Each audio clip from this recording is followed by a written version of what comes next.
In the months following World War II, a number of prominent members of Hitler's core Nazi infrastructure were smuggled out of Germany and into America in a documented joint operation conducted with the Vatican, known as Operation Paperclip. Operation Paperclip saw as many as 80 Nazi war criminals that held key positions in Hitler's empire and had detailed knowledge of the Nazi war machine taken to America. These people included figures such as Klaus Barbie, along with numerous Nazi scientists who were all removed to the United States, supposedly to assist the government with spying operations against Russia, and for assistance in the US rocket and space programs. Many of these men were given advisory positions on boards dealing with domestic and international security. And it is one such advisory panel that gave birth to the National Security Council. The NSC then combined with the Council on Foreign Relations and spawned its muscle, the CIA. And soon after the formation of these organisations came the creation of the United Nations. Touted as a supposed solver of world conflict, the UN was supposedly put there to maintain the safety and security of the people and to ensure that nothing as heinous as World War II could ever happen again.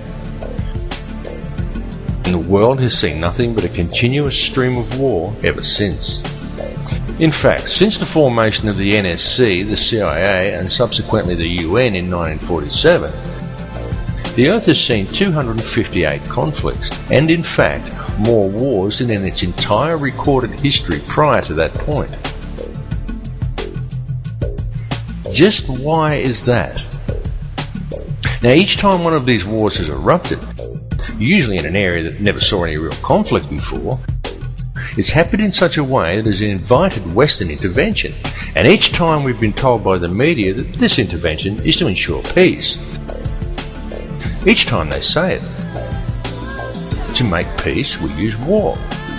Peace comes from war. War brings peace. War is peace. It's doublespeak. If you want peace with another nation, you don't go to war with them. You go to peace with them. You work at gaining an understanding for each other, and you help each other. You don't go and kill each other's children and both borrow money from the same bank at interest in order to do it. And noticeably, none of the areas in which such military intervention has occurred ever truly become peaceful again. Each one just stays in a state of guarded tension, looked over by peacekeepers, and continues to function in a state of human suffering and as another endless source of income for the international banksters.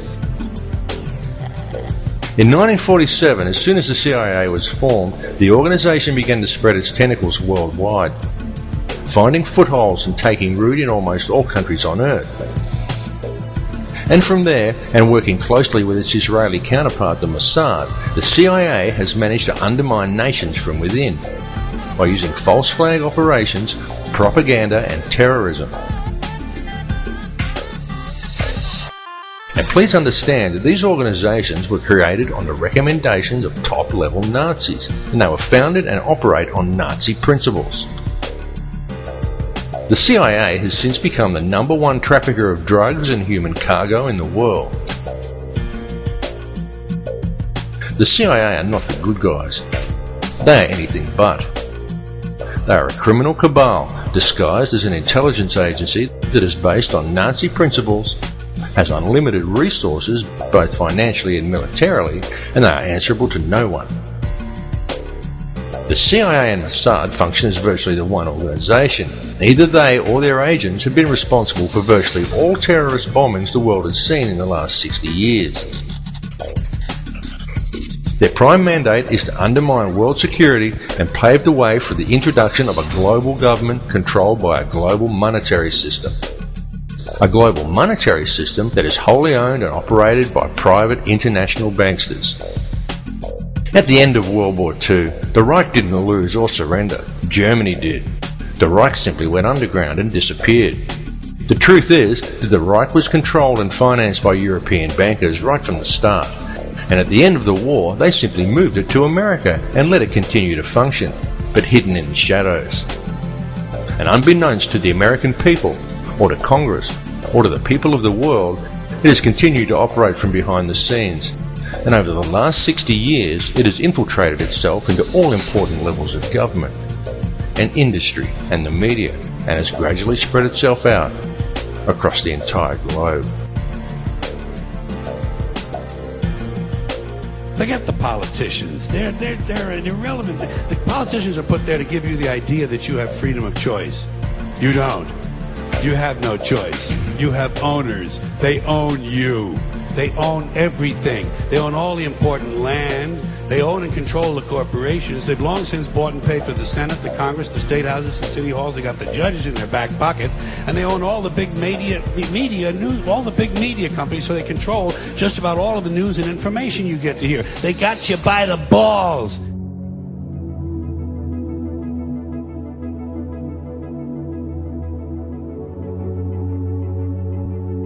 The current world situation has been carefully planned, and it is a plan that has been long in the making. This entire economic and political climate has been brought about by design. In the late 1970s, a plan was put forth by the CIA to train Islamic fighters in the Afghan war against Russia in a new form of radical Islamic thinking. The concept was to teach the Mujahideen that the Russians were not just attacking their country, they were attacking their faith. During that period, large numbers of fighters came to Afghanistan to help in the struggle, and large training camps were set up and run by the CIA to accommodate them. The man who was selected to lead the mercenaries by the CIA was one Osama bin Laden, who was given the code name Tim Osman, which was used on trips made to Washington to lobby for funds. The trip to Washington was made by bin Laden on at least 2 occasions.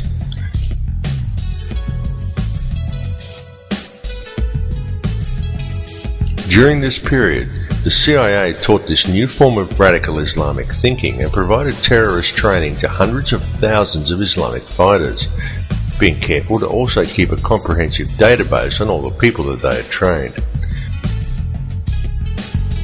The Arabic name for this terrorist database was Al-Qaeda.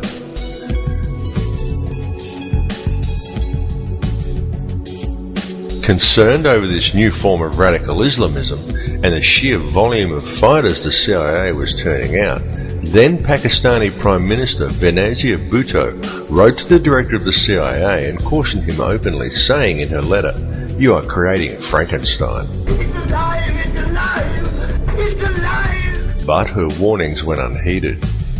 They were not heeded because a radical network of extremists was exactly what the CIA had wished to create right from the very beginning. For without such a radical network of terrorists, the long-planned war on terror would never have been possible. In 2000, a neoconservative think tank called the Project for the New American Century released a document entitled Rebuilding America's Defenses. Outlined in that document was a plan for full-spectrum dominance of the globe. Air, land, sea, space, the internet, everything. In that document it said, and I quote, "The process of transformation, even if it brings about a revolutionary change, is likely to be a long one, absent some catastrophic and catalyzing event, like a new Pearl Harbor." 1 year after George W. Bush gained office, in the most contested election in US history, and many prominent members of PNAC were given positions in his administration, America experienced its new Pearl Harbor, and the entire PNAC plan was put into effect. Coincidence? When the events of September the 11th, 2001 unfolded, the troops were already there waiting to go into Afghanistan, and the Patriot Act and Homeland Security legislation had already long been drawn up. They were already there, just waiting for the right event in order to introduce them. So when 9/11 happened, cui bono? Who benefited? Afghanistan? Iraq? Did any Arab country? No.